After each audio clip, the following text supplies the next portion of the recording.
Hello guys, welcome to a new video from the channel. This time we'll check how to fix couldn't connect Bluetooth to our Windows. So let's start. I'll give you some tips that you can do it.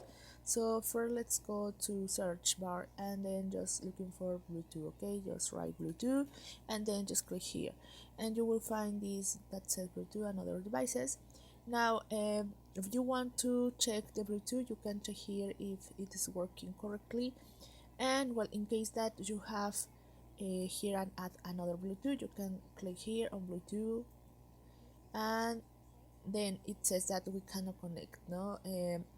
So we have to active Bluetooth here on our Windows and check if, of course, if this device accepts Bluetooth. In my case, this device doesn't have Bluetooth, so I couldn't, but well, you can check here what is the problem.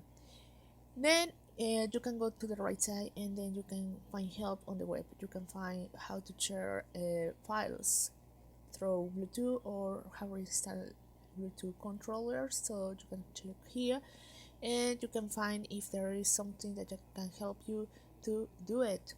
Now also you can click here on how to fix Bluetooth connection here on the web.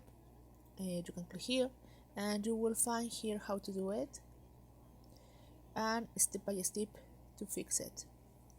Then if this is working or not working, well, you can do it.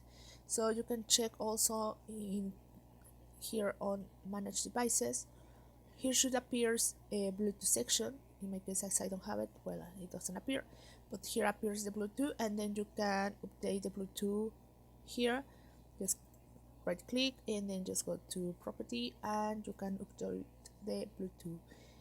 Then well, also you can do it, it's restart your PC, and well, when you restart your PC you can probably start using the Bluetooth connection. So just try those kind of tips to fix your Bluetooth connection on your Windows.